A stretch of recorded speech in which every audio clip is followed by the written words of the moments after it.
This is episode 35 of the BioBalance Healthcast. I'm Dr. Kathy Maupin. And I'm Brett Newcomb. And today we're talking about the symptom survey that's on the website for identifying hormone imbalances. And we've already talked about testosterone symptoms and progesterone symptoms. So now we're going to talk about estrogen symptoms, when estrogen drops, and what symptoms you get from that. And that's called menopause. Everybody knows more about that than the other two. And then the last one is thyroid, because oftentimes thyroid in women goes away or becomes hypofunctioning at the same time as they go through menopause. So, and the reason that this is important is the symptom survey identifies for Kathy what the client is experiencing in their life. And it is self-reporting and anecdotal. It's not so scientific, but from that self-report and those anecdotal responses, then she can get a determination, and she'll go through and talk to you about what each piece of this information tells her, but she can get a determination about which test to then get from you for the lab. And then when she has the lab results and your experience together, when she does her interview, she can identify what's wrong and what you need. Right, and that's ideal when we have both your experience and your symptoms out of our list and the lab to put it together with you and go over each one of them. Then I can determine. I don't treat lab. You know, if lab's low and you feel great in that area, I'm not treating that, right, because that makes no sense.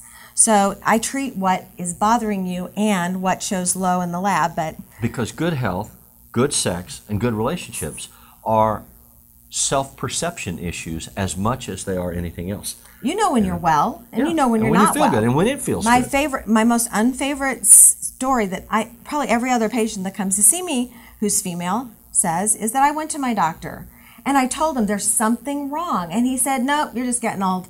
No problem. It's your hormones. You're just getting old." And they say, "But I'm 45, and my family lives till 90. I have 45 years to live in this horrible state of no sex, no thinking, take up knitting, no body. Find a charity, get involved." involved. But women, we have to be productive. We have to be productive past 65 now, because, you know, Social Security is not going to start at 70. Well, and even if you're a house mother, you know, the average age that children finally leave home to achieve independence is 27. And a lot of them are starting to recycle back because of the economy, and we're doubling up. I saw in the news last night that the homeless numbers would be exponentially higher if they counted the people that were living with their relatives. So your children will come home and bring kids with them. So you're still going to have to be functional. Right. Well, and then you should be able to be functional for yourself, because once you've done your work your child's successful and out of the house, you should be able to have a life. And that is why it is so important. And the thing that Kathy does in her practice is personalized medicine. She takes time to talk to you. She looks at your lab. She talks to you about your symptoms. This is not mass production, numbers, insurance-driven business model. It doesn't work like that. It doesn't work like that. And it's important that you know it doesn't work like that. And sadly, the doctors that you probably go to with your insurance companies are limited. I mean, they're given 7 minutes to see you. And 7 minutes, I can't say hello. Well, you've all had the experience of going to a doctor's office for a 1 o'clock appointment and having 15 other people sit there with a 1 o'clock appointment. And you may get in at 1:30, may get in at 1:45, and there's an emergency. Right. Well, there are emergencies in medicine. But it's also the business model. But there's bad scheduling. That's true. But part of that has to do with I'm not trying to defend doctors, but doctors can't make a living with what HMOs pay them. No. And they can't pay their staff. So in the near future, you'll see a lot more practices like mine that don't take insurance. You can submit it. You might get paid back. You get those out-of-network reimbursements. Right. Yes. Right. But we can't. I'm not going to limit my time that way. And if I get paid 5 cents on the dollar, I can't work that way. Right. So in any case, that's the situation you're getting. So what does that do to your hormone levels? It makes you very stressed. Your cortisol goes up. Yeah. So in any case, we're here so that you can understand what you need and what you should ask your doctor. And when they say, "Oh, hot flashes, oh no big deal, you're just going through menopause, you don't need hormones." I mean, you need hormones for lots of reasons. Hot flashes over time are going to ruin your sleep, make you tired, and make you irritable and unhappy. Plus, they're going to disturb. You can't be an executive, a CEO, and stand in front of people and turn red and sweat. I mean, you just can't do that. They don't listen to you anymore. That makes you less of a leader. And the conventional wisdom of the cancer scare has been put to rest. Yeah, And that's so true. that's not a justification for not considering hormone replacements. People still get breast cancer, but estradiol in a non-oral form doesn't cause it. So it is just as frequent for my patients to get breast cancer when they've taken no hormones ever as it is for them to get breast cancer when they've taken postmenopausal hormones. So it may be a corollary, but it's not a causative agent. No, well, it doesn't mean you're not going to get breast cancer because you take estrogen. But if you sacrifice your life and your well-being and don't take the hormones, then you've sacrificed your life and you can still get breast cancer. Yes. But taking hormones... So there's a false logic. That's right. Yeah. That's right. And that's been perpetuated, and sadly, most doctors find it easier not to give you estrogen. But estrogen in the proper way, not oral, and the way I do it is with pellets, that's very safe, and it's very even, and it's very low dose in your blood. Why we started this conversation to talk about what estrogen does and how it impacts it. Well, estrogen gives us breasts, and when we're young, gives us periods, but also gives us fat distribution so that we have more of an hourglass kind of not Mae West hourglass, but more of a waistline and hourglass figure. It also gives us vaginal wetness, which you need for intercourse, and so that you don't get bladder infections all the time, because women get a lot of bladder infections without estrogen. Lots of other things happen if you don't have your estrogen. So dry vagina and osteoporosis, shrinkage, where you're shrinking in height, and your back's kyphotic is what they call it, but your back's leaning over. You see all these little people with their walkers and their backs are in an S. That's lack of estrogen and osteoporosis. Okay. So these are the things that come with menopause. These are the things that are very easy to remedy with non-oral hormones.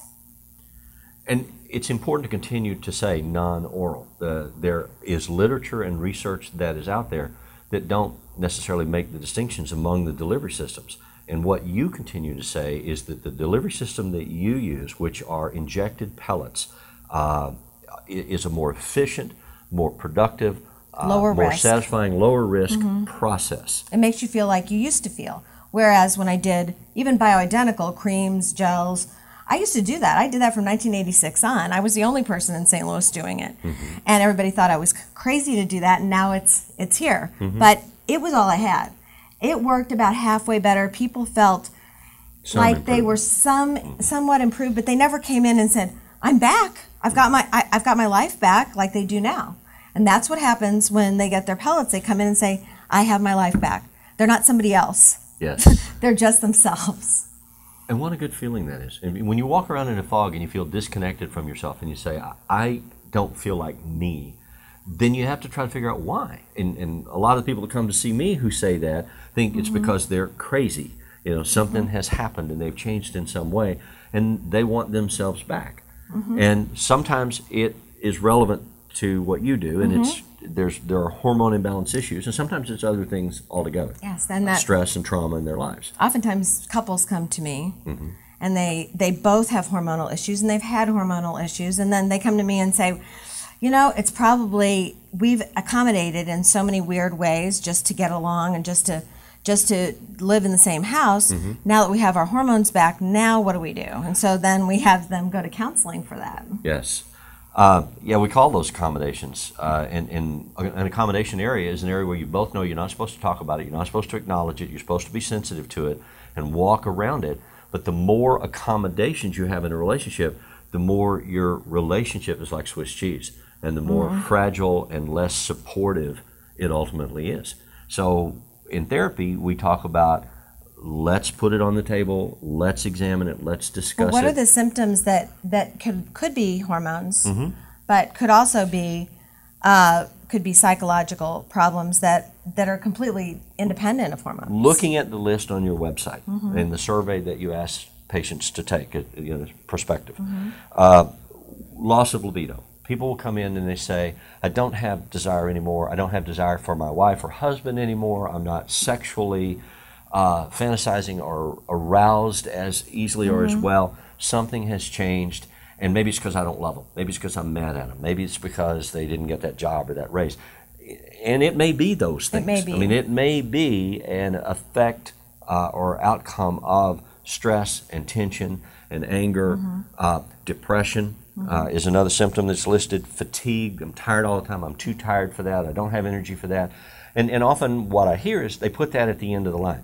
It's like after I get the laundry done, after I get the groceries bought, after I get the kitchen floor mopped, after I get the kids' homework done, then it's 11 o'clock at night and I have to get up and go to work in the morning. And it may be relationship, but it may be their hormones, and they may just be doing their grocery list in their brain while they're... Yes, while they're... That's sadly, that's horribly sad.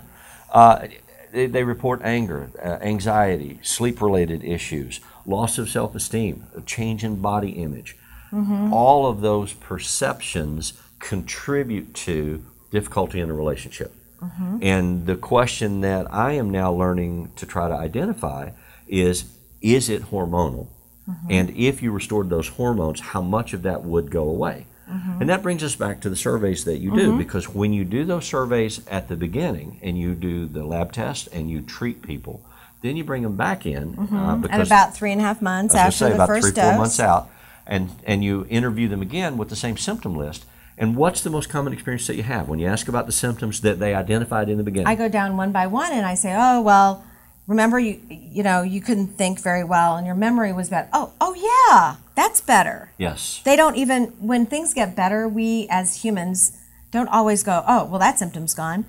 It's very subtle. It's very slow. Yeah, you don't recognize it until somebody else points it out or something causes you to think, oh my gosh, it's been 3 weeks. Now they know their sex life's better, and that's what they mention all the time. First thing, oh, my sex life's better. Now fatigue doesn't always go away right away because they're so sleep deprived. They have to take some time to sleep to get their energy back. The battery has to be recharged. Right, and now it will stay charged. So that's one of the things they go, yeah, I'm about 50% there, but in 6 months, they're all the way there. Okay. And so then if the hormones are restored and the physiology is back where it needs to be, and they're continuing to have issues in the relationship, then that's where you need some counseling or some therapy, because the challenge then becomes, if the system is better physically, what is blocking you from having, doing, being the way that you want it to be? Some of that may have to do with intimacy skills. Some of that may have to do with other issues in the relationship. And that's what someone like me can help with. And we liberally send people for that. But I also get people who, it's not just about sex or relationships, it's about anxiety or depression, because some people have anxiety and depression their whole lives, or they have ADD their whole lives. Well, what we do brings them back to 35, but if they had anxiety, depression then, they probably aren't going to be rid of all of that. That is a genetic low serotonin level or low norepinephrine level. Hormones bring you back to where you used to be, but not back to perfect necessarily. Well, and sometimes that's a catch-22, because if you have that genetically determined depression in particular, and you go on an antidepressant medicine, then one of the side effects for most of those is that you develop sexual dysfunction issues. And so when I have clients that come in that are on antidepressants, those are things that we have to talk about in terms of how does this impact your relationship? Because if I'm on an antidepressant and I don't experience desire, well, I mean, what happens generally, and this is anecdotal from clients that have told me, is it doesn't occur to me to have sex. And so if I'm... it's off my list. Yeah, it just doesn't occur to me. My body doesn't tell me, oh, you want to or it's time to. So then my partner needs to know that so that she doesn't take it personally.